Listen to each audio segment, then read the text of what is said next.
Bismillahirrahmanirrahim, Bapak Ibu semuanya. Di sore hari ini kita akan mencoba berdiskusi tentang bagaimana menyusun judul, abstrak, introduction, dan juga metode dari sebuah paper yang kita siapkan. Bahwa menulis artikel itu sebenarnya adalah mengembangkan identitas keilmuan.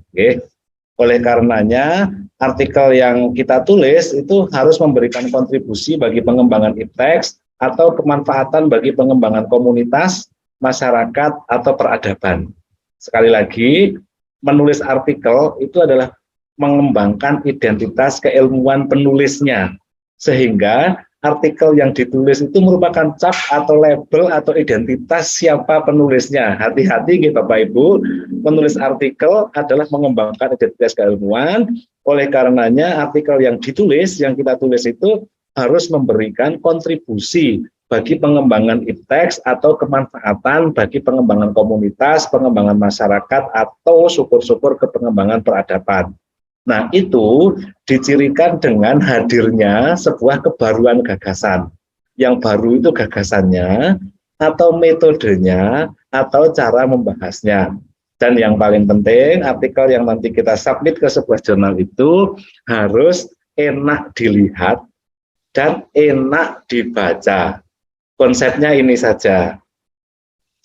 Artikel yang ditulis itu memberikan kontribusi, dicirikan dengan hadirnya sebuah kebaruan gagasan, atau kebaruan metode, atau kebaruan cara membahasnya.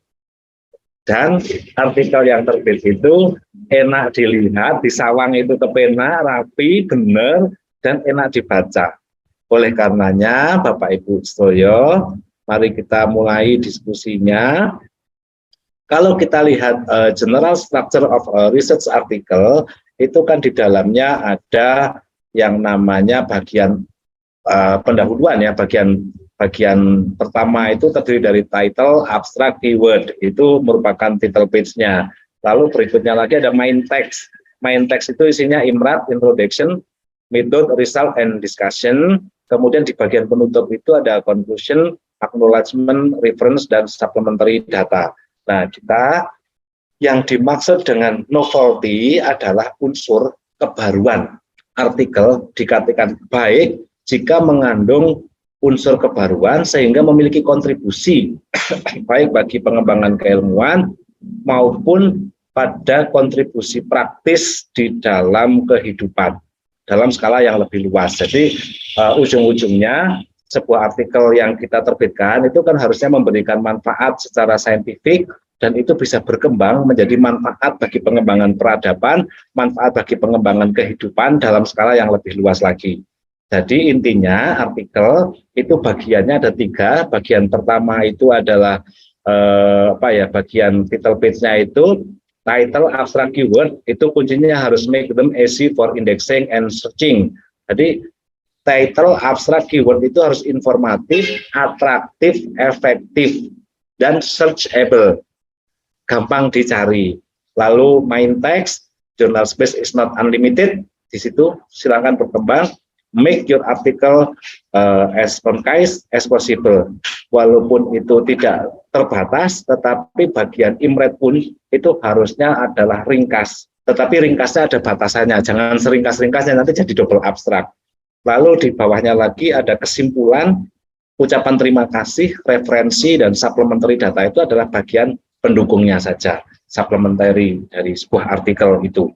Nah, Bapak Ibu semuanya, body text sebuah manuskrip itu mengikuti format imrat, sudah kita paham semua lah yang ini, introduction, method, result, and discussion, yang menanggapi pertanyaan-pertanyaan apa saja toh. Nah, pertama, di bagian pendahuluan, itu harus menanggapi ini, apa yang dilakukan peneliti, mengapa mereka melakukannya, lalu mengapa kita melakukannya. Berarti itu novelty bisa ditempatkan di bagian pendahuluan. Orang-orang sudah melakukan ini, tetapi belum melakukan itu. Maka ketika kita melakukan itu adalah novelty di bagian pendahuluan. Lalu di bagian metode, bagaimana mereka melakukannya. Kalau mereka menggunakan cara baku, kemudian kita menggunakan cara unik, berarti metode kita adalah novel.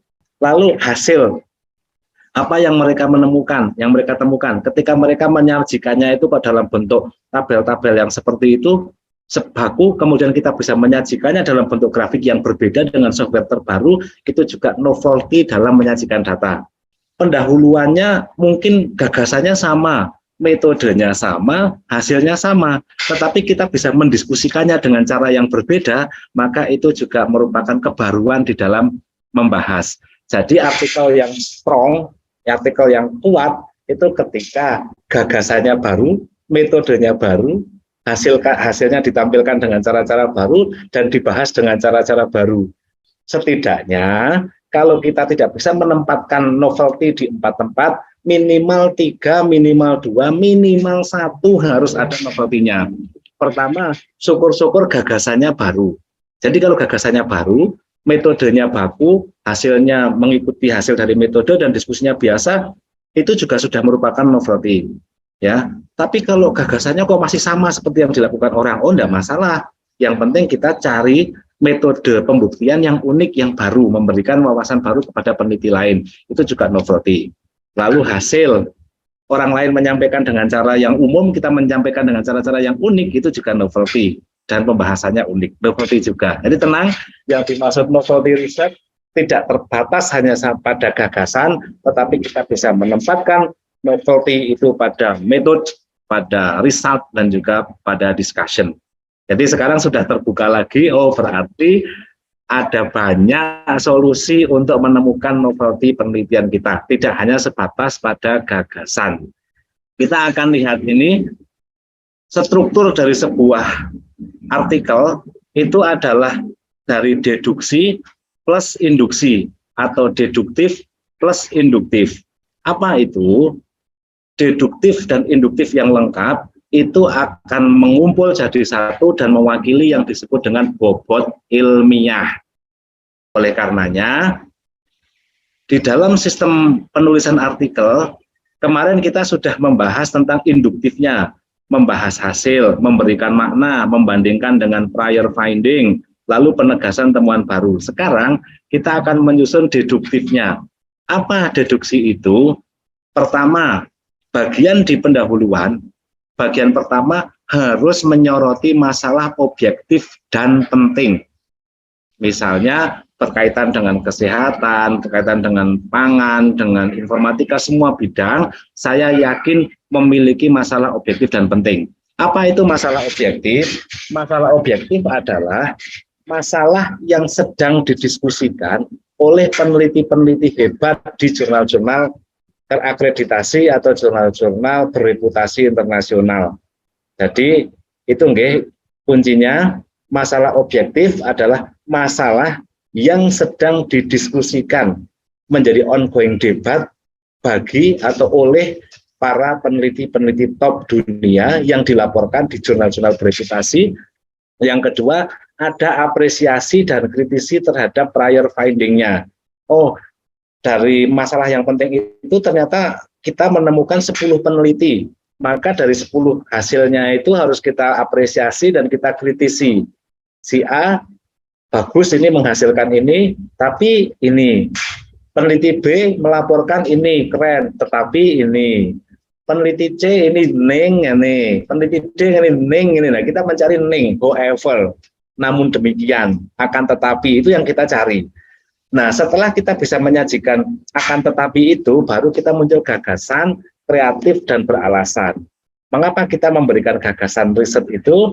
Karena kita sudah melakukan apresiasi dan kritisi terhadap prior finding, lalu kita mengusulkan, oh kalau begitu, saya akan melakukan riset ini, alasannya ini. Saya ingin melakukan riset ini untuk melengkapi penelitiannya si B. Saya akan melakukan penelitian ini sebagai interpretasi atau melanjutkan penelitian A ditambah penelitian C, variabelnya akan saya gabungkan. Saya akan melakukan penelitian baru karena ini belum dibahas di A, di B, di C, dan masih diperdebatkan di D. Oleh karenanya butuh validasi lain dengan cara yang baru. Itu yang disebut dengan gagasan. Setelah itu ada dugaan hasil yang terukur. Dengan ini maka kami berekspektasi bahwa kami akan menghasilkan ini, gitu. Nah, nanti yang disebut kesimpulan itu adalah menjawab dugaan hasil terukur ini. Maka kesimpulan yang baik harusnya isinya dia bisa bicara sendiri. Dia akan mengatakan, loh benar kan dugaanku itu benar. Nah, itu disebut kesimpulan yang baik. Itu logika deduktifnya. Kemudian setelah ada gagasan, ada dugaan hasil, maka ada metode yang unik, yang logis dan valid. Ini merupakan rangkaian dari deduktif. Kalau deduktifnya kuat, induktifnya gampang. Tapi kalau deduktifnya lemah, ada hasil, yes. Tapi membahasnya akan sangat sulit. Jadi kalau deduktifnya ini sudah sangat kuat, maka hasilnya bisa estimasikan, ya. Pembahasannya juga mudah. Nah, pembahasan di sini kan membandingkan dengan pure prior finding, tinggal dibalik saja bahwa hasil yang kami temukan ini. Oh iya toh benar kan, yang kami lakukan ini memperbaiki ini yang bagian di sini ya, bagian yang dikritisi di sini. No, benar kan, yang saya lakukan ini atau hasilnya ini bisa menyederhanakan persamaan dari yang diberikan B. Loh, benar kan, yang saya sampaikan itu atau yang saya hasilkan ini bisa memperkuat penjelasan C dan seterusnya. Nah, itu disebut dengan kontribusi. Jadi lengkap ya, dari deduktif, induktif. Kuncinya hanya untuk mempertajam novelty dan juga kontribusi. Bapak Ibu semuanya, mari kita bahas satu-satu. Yang pertama tentang judul. Judul adalah kesempatan pertama panjenengan, kesempatan pertama kita semua untuk menarik perhatian pembaca. Dan pembaca pertama dari artikel kita itu kalau tidak chief editor ya pasti managing editor di sebuah jurnal. Maka kita harus periksa apakah judul itu spesifik, unik, dan mencerminkan isi manuskrip. Kuncinya 3 ini, okay? Spesifik, unik, mencerminkan isi manuskrip. Jangan paksakan judul yang tidak masuk akal atau gagal mewakili isi artikel. Untuk itu judulnya itu harus informatif, ringkas, jelas, dan tidak terlalu panjang. Intinya spesifik, unik, mencerminkan isi manuskrip. Hindari penggunaan judul-judul yang itu nama-nama SD, nama-nama puskesmas, nama-nama daerah yang sangat spesifik. Misalnya kita akan penelitian di sebuah SD ya cukup saja. Misalnya pengaruh intervensi A pada sekolah dasar di Indonesia misalnya. Nah, nanti SD negeri Karangwuni atau SD negeri Peterongan itu masuknya di metode saja. Berikutnya lagi ini contoh-contoh judul yang menarik. Coba ini yang pertama ini kan ini judul ini saya ambil dari Science Direct 27 Agustus, April, kemudian September 2002. Ya ini diabetes and COVID-19 testing positivity and mortality (2) a population wide study in Northern Italy. Kok kebanyakan kok pakai (2) gitu, dipotong ya. Jadi persistence of long-term COVID-19 sequelae in patient with cancer, an analysis from the on COVID registry. Terus kayak gini, ya kan? Nggak ada tuh yang menyebutkan nama-nama sangat spesifik, misalnya di puskesmas atau rumah sakit mana, nggak ada. Tapi dia di Northern Italy, kemudian di tempat-tempat yang umum gitu, sehingga orang akan membaca di situ gitu kan. Ini juga pakai (2), ini juga (2) juga kan. Fatigue in COVID-19 survivor, the potential impact of nutritional supplement on muscle strength and function. Nah, ini contohnya. Lalu Bapak Ibu semuanya, kita juga bisa membangun judul sebuah artikel itu menggunakan kalimat tanya. Ya. Ini contohnya yang pertama, when plasma jet is effective for chronic wound bacteria inactivation, is it also effective for wound healing? Nah, itu juga bisa. Jadi kalau kita menulis judulnya itu adalah pengaruh plasma jet pada wound healing, mungkin nggak akan menarik. Tetapi kalau ditulis seperti ini menjadi menarik, ya kan? Lalu artikel yang kedua ini saya ambilkan tadi aja saya searching WhatsApp, Viber, and Telegram, which is the best for instant messaging. Jadi menarik, lebih menarik gitu. Seperti kemarin kan kita diskusikan ketika kita ingin uji coba Budrexin itu untuk lansia, kalau judulnya efek Budrexin pada lansia kan nggak menarik. Tetapi ketika ditulis ketika Budrexin efektif sebagai penurun panas anak-anak, apakah itu efektif untuk lansia? Nah, mungkin akan menjadi lebih menarik lagi. Lalu berikutnya lagi kita akan masuk ke abstrak. Bagian abstrak itu biasanya dibuat dalam satu paragraf tunggal, ya. Kalimat pertama umumnya menyatakan tujuan penelitian, dilanjutkan dengan bagaimana penelitian dilakukan. Ini adalah metode, tetapi tidak perlu disampaikan metode yang digunakan adalah, itu nggak perlu. Cukup menjelaskan bagaimana pentahapan penelitian dilakukan atau bagaimana validasi ilmiah dilakukan. Itu juga sudah merupakan metode. Kalimat berikutnya menyajikan gambaran hasil penelitian, dan kalimat terakhir menggambarkan signifikansi hasil dan dampaknya pada bidang studi secara umum atau implikasinya. Lalu periksalah apakah kata-kata kuncinya mewakili konsep dan temuan penting artikel atau juga searchable. Jadi dalam abstrak harus ada tujuan, metode, hasil, simpulan, kata kunci. Kecuali jurnal-jurnal tertentu yang sudah menetapkan abstraknya itu ada background, metode, result, itu juga ada. Di bidang-bidang kesehatan itu jurnal-jurnal tertentu menggunakan pattern yang sangat kaku sehingga harus menampilkan di situ sebagai pendahuluannya apa, metodenya apa, ikuti saja, tetapi intinya harus ada tujuan, metode, hasil, dan salah satu petian dari simpulan atau implikasi sebuah riset. Berikutnya lagi di pendahuluan, saya akan memperkenalkan dua model, Bapak Ibu semuanya. Model pendahuluan itu yang pertama, bagian pendahuluan sebuah manuskrip itu mencakup tujuan singkat tentang literatur yang berkaitan dengan topik penelitian, umumnya ditulis secara deskriptif, mulai dengan topik yang luas, dan secara perlahan memusatkan perhatian pada pekerjaan yang sedang dilakukan. Nah, sebuah pendahuluan biasanya terdiri dari beberapa paragraf, yang dimulai dengan satu atau dua paragraf, yang mengenalkan pembaca ke bidang masalah yang sedang diteliti secara umum. Kemudian pada paragraf berikutnya, ya menjelaskan hal yang lebih spesifik, dan pada paragraf terakhir adalah pertanyaan eksperimental apa yang dilakukan yang akan dijawab oleh sebuah penelitian dan bagaimana untuk melakukannya. Maka di sini ini adalah model yang sangat umum. Kita lanjutkan, ini pendahuluan yang model pertama, ada masalah yang diteliti itu diletakkan di atas, kemudian penelitian terdahulu, kemudian gap analisis dan tujuan penelitian. Intinya 4 ini juga. Lalu berikutnya lagi, yang model kedua, ini yang sering saya lakukan itu ini, Bapak Ibu semuanya, dan ini banyak yang senang dengan cara ini. Yang pertama, ada 5-6 paragraf di bagian pendahuluan. Paragraf pertama itu apa masalah yang dipecahkan. Problem statement-nya itu langsung dituliskan di paragraf pertama. Atau masalah objektifnya dituliskan di paragraf pertama. Lalu berikutnya lagi, berisi tentang apa yang sudah dilakukan orang untuk menyelesaikan masalah yang ada dari waktu ke waktu, atau yang disebut dengan state of the art. Ini bisa 1 paragraf, 2 paragraf, atau 3 paragraf. Lalu berikutnya lagi, apa yang luput dari perhatian peneliti-peneliti sebelumnya, atau potensi yang tersedia dan belum tergarap oleh peneliti-peneliti lain. Nah, di sini berarti kekosongannya, gap-nya. Lalu yang keempat, konsep apa yang ditawarkan untuk mengisi kekosongan atau sesuatu yang luput dari penelitian sebelumnya. Dan yang kelima, apa tujuan penelitiannya. Intinya sama, masalahnya harus jelas, dan di awal pendahuluan, penelitian terdahulu dilakukan brief literature review, kemudian ada gap analysis dan ada tujuan penelitian. Baik model pertama maupun model kedua, intinya sama, hanya membahas masalah, pendahuluan, penelitian terdahulu, gap analisis, dan juga tujuan penelitian. Saya buatkan ininya, logika berpikirnya Bapak Ibu semuanya. Di bagian pendahuluan itu kira-kira ada 4 hal penting. Yang pertama itu master of paper atau headline-nya. Lalu yang kedua itu developing state of the art.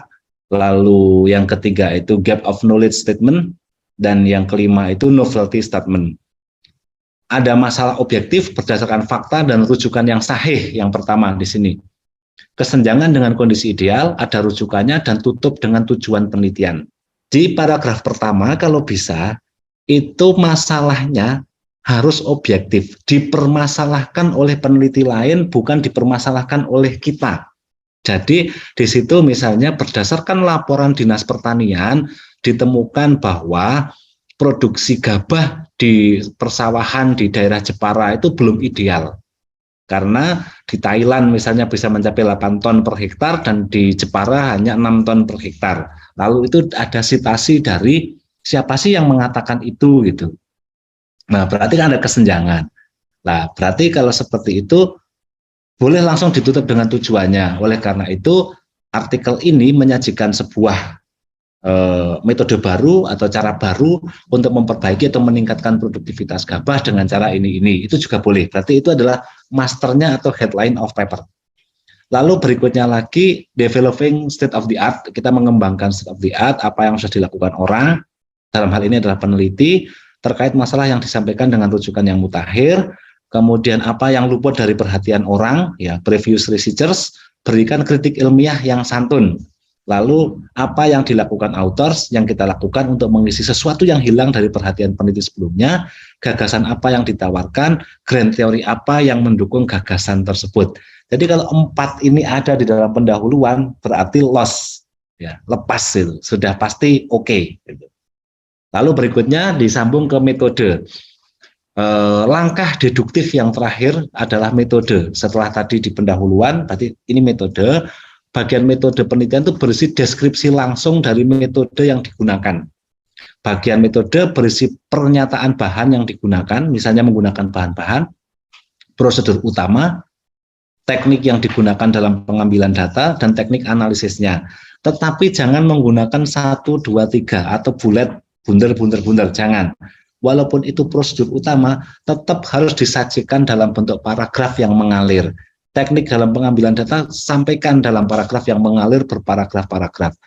Jika penelitian menggunakan sebuah desain eksperimen tertentu, bagian metode juga harus membuat desain atau setup penelitiannya digambarkan. Demikian pula untuk penelitian literatur, komponen teoritis atau permodelan juga memuat syarat jelas dalam bagian ini. Jadi intinya di sini harus jelas dan merupakan deskripsi langsung dari yang kita lakukan. Bukan kemudian di situ misalnya penelitiannya itu ingin membuat tablet itu. Ceritakan aja, kami menggunakan ini, ditambah ini, dikeringkan. Jangan ditulis sebagai 1, 2, 3. 1, keringkan bahan, 2, timbang ini, jangan. Karena kalau menggunakan bahasa-bahasa perintah itu akan menjadi sebuah job sheet atau seperti modul praktek. Jadi dituliskan aja, kami mengambil daun jeruju sekian kilo, kemudian dikeringkan di bawah sinar matahari. Setelah itu akan kami dilakukan penapisan terhadap komponen-komponen ini atau unsur-unsur ini dan seterusnya, itu diceritakan mengalir berparagraf-paragraf.